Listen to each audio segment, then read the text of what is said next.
గుంటూరు తూర్పు నియోజకవర్గంలో అసలు పోటీ అయితే గట్టిగా జరుగుతుంది. మరి నూరి ఫాతిమా గెలుస్తారా లేదా నజీర్ అహ్మద్ గారు గెలుస్తారా?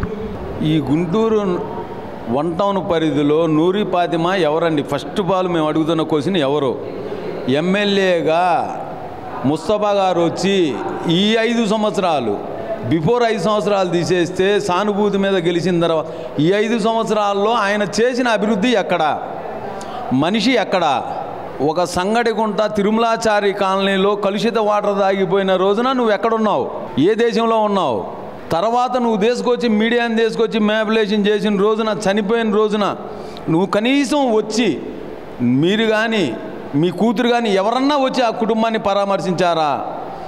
అర్ధరాత్రి 1 గంట దాకా ఉండి డాక్టర్లతో మాట్లాడి వాళ్ళ మంచి చెడులు చూసుకొని చేసింది ఒక్క నజీర్ అహ్మద్ గారు.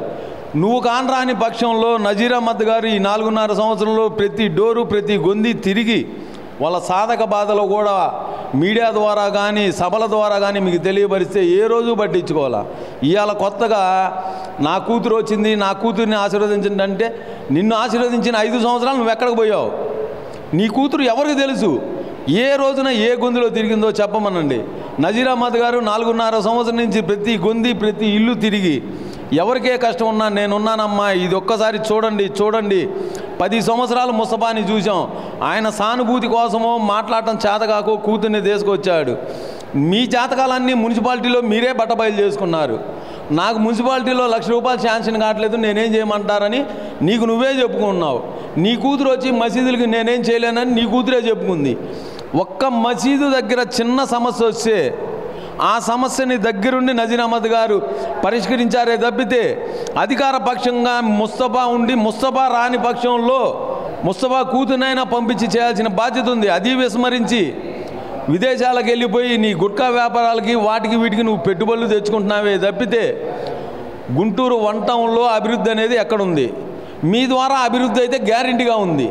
ఏ అభివృద్ధి అంటే మాస్ ఏరియాల్లో డ్రగ్స్ అమ్మటం, గంజాయి అమ్మేయటం, ప్రతి ఏరియాలో మీ డ్రగ్స్ లేని ఏరియా ఏదన్నా గుంటూరు 20 ఈ వార్డులో వన్ టౌన్లో ఉందేమో చెప్పమనండి.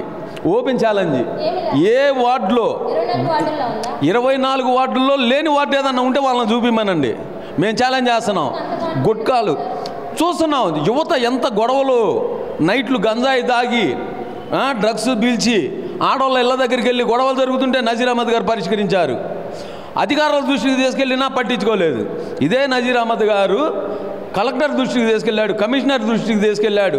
ప్రతి మాస్ ఏరియాలో డిఎస్ నగర్ తీసుకోండి, ఎల్ఆర్ కాలనీ తీసుకోండి, ఇందిరా ప్రియదర్శిని కాలనీ తీసుకోండి, ప్రతి ఏరియాలో డ్రగ్స్ కుర్రోళ్ళు విచ్చలవిడిగా చెడిపోతున్నారు. ఏ రోజైనా దాని మీద నువ్వు కంప్లైంట్ ఇచ్చావా? అధికారుల దృష్టికి తీసుకెళ్ళావా? నువ్వు పట్టించుకోవడానికి అసలు నువ్వు ఎక్కడ ఉంటున్నావు? జనాల్లో ఎప్పుడు కానీ వచ్చావు? ఈ రోజున వచ్చావు, కూతుర్ని తీసుకొచ్చి నా కూతురు లేడీస్ని తీసుకొచ్చిన అంత మాత్రాన సానుభూతి రాదు. జనాల్లోకి వెళ్ళి నువ్వు జనాల సాధక బాధల మీద నువ్వు ఫైట్ చేయి, దానికి సపోర్ట్ చేస్తారు. ప్రతి మానవుడు సపోర్ట్ చేస్తాడు. అంతేగాని నీ అధికార దుర్వినియోగంతో ఈసారి నేను రానని నీకు నువ్వు డిసైడ్ అయిపోయి నీ వ్యాపారాలను పెంచుకుంటున్నావు. నీ మంచి వ్యాపారాలు గంజాయి వ్యాపారం ఏంది, వక్స్ భూములు ఇవన్నీ కబ్జా చేస్తున్నాడే కానీ వన్ టౌన్లో అభివృద్ధి అనేది శూన్యం, ఏమీ లేదు. మరి నూరి ఫాతిమా గారు గెలవచ్చు ఈసారి అని వాళ్ళ వైపు అండగానే బయటగానే అంటూ ఉన్నారు కదా, ఈసారి వైసీపీ వస్తుందని. ఈ 24 వార్డుల్లో వాళ్ళని నమ్మి వార్డుకి 1000 ఓట్లు వేసే పరిస్థితి కూడా లేదు. కన్ఫామ్గా మేము చెప్పగలుగుతాం. ఎందుకంటే విత్ ఛాలెంజ్, ఓపెన్ ఛాలెంజ్. 4.5 సంవత్సరంలో నజీర్ గారు తిరిగిన దాంట్లో వాళ్ళు 1% తిరిగినా వాళ్ళకి అవకాశం ఉండేది. వాళ్ళు తిరగలేదు, కానరాలేదు. జనాలలో పూర్తి వ్యతిరేకత వచ్చింది. వీళ్ళు చేసే గుట్కా వ్యాపారాలు, వీళ్ళ మీద కేసులు, వీళ్ళ మసీదు స్థలాలు ఆక్రమించుకోవటాలు, ముస్లిమ్స్ల మీదే వాళ్ళు కేసులు పెట్టించారు. ఒక మైనార్టీ నాయకుడై ఉండి మైనార్టీల మీదే కేసులు పెట్టించిన ఘనత చరిత్ర ఓన్లీ ముస్తఫా గారిది, వాళ్ళ అమ్మాయి గారిది. 100% తిరుగుతాయి మేడం. ఎందుకంటే 4.5 సంవత్సరం నుంచి నెలలో 30 రోజులు ఉంటే 30 రోజుల్లో 28 రోజులు వార్డు ప్రెసిడెంట్లుగా మమ్మల్ని కూర్చొని లేదు, ఆయన కూర్చోలేదు. నెలలో 28 రోజులు ప్రతి గొంది సంధి ప్రతి విషయం వాళ్ళు చేసే అరాచకాలకి ఫైట్ చేసాం, కేసులు పెట్టించుకున్నాం, అరెస్టులు అయ్యాం.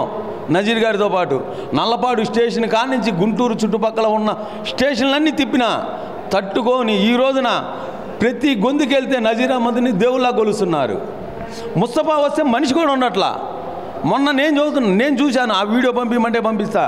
ముస్తఫా ఒక బండి ఎక్కువ వస్తా, ఎదురొచ్చే స్కూటీ అన్న మా అమ్మాయి కొట్టేయండి అని వాళ్ళిద్దరే తిరుగుతున్నారు తప్పితే జనాలు కూడా శూన్యం. మెజారిటీతో ఈసారి నజీర్ గారు గెలవచ్చు అంటారు? 100% నజీర్ అహ్మద్ గారు గెలవటం అనేది కన్ఫర్మ్ మేడం. మెజారిటీ అనేది అంటారా, మా ఊహకి, మా వర్క్కి, మా మీద మాకున్న నమ్మకానికి 30,000 నుంచి 40,000 వరకు ఈజీగా రీచ్ అవుతారు. 100%. ఎందుకంటే ఇక్కడ టీడీపీ చేసిందని నేను చెప్పట్లా. టీడీపీ చేయడానికి అధికారం వాళ్ళదే. అధికారం ఉన్నప్పుడు వాళ్ళు ఫెయిల్ అయినప్పుడు ప్రతిపక్షంలో ఉన్న నాయకుడు ప్రతి ఇంటి దగ్గరికి వెళ్ళాడు. కాలేజీ పిల్లల కాడి నుంచి ముసలోళ్ళ వరకు కనుక్కోండి, ఏ వార్డులోకి వెళ్ళినా నజీర్ అహ్మద్ గారి ప్రభంజనం అలా కొనసాగుతూ ఉంది. గెలుపు అయితే ఖాయం, కానీ మెజారిటీ కోసం చూస్తున్నారు. గెలుపు వారు వన్ సైడ్ అయిపోయింది మేడం. వాళ్ళకి తెలుసు కాబట్టే వాళ్ళు ఒకళ్ళే ఎదురే రాగలుగుతున్నారు. వాళ్ళకి జనాలు కూడా లేరు. ఎందుకంటే ప్రతి మహిళ మా పెన్షన్లు కట్ చేశాడయా, నా బట్ట అని తిడుతున్నారు ఓపెన్గా. ప్రతి వీడియో పెన్షన్లు, మా పెన్షన్లు కట్ చేశారయ్యా, అదేమంటే వీళ్ళు సచివాలయ దోపిడీలు చేశారయ్యా, వాలంటీర్లు దోపిడీ చేశారయ్యా, వాలంటీర్ వ్యవస్థ నాశనం చేశారు. కాబట్టి ప్రతి వాళ్ళు వ్యతిరేకంతో ఉన్నారు. 100% Guntur 1 town clean sweep. Nazeer Ahmed గారు 30,000 నుంచి 50,000 మెజార్టీతో గెలవబోతున్నారు. రాసి పెట్టుకోండి.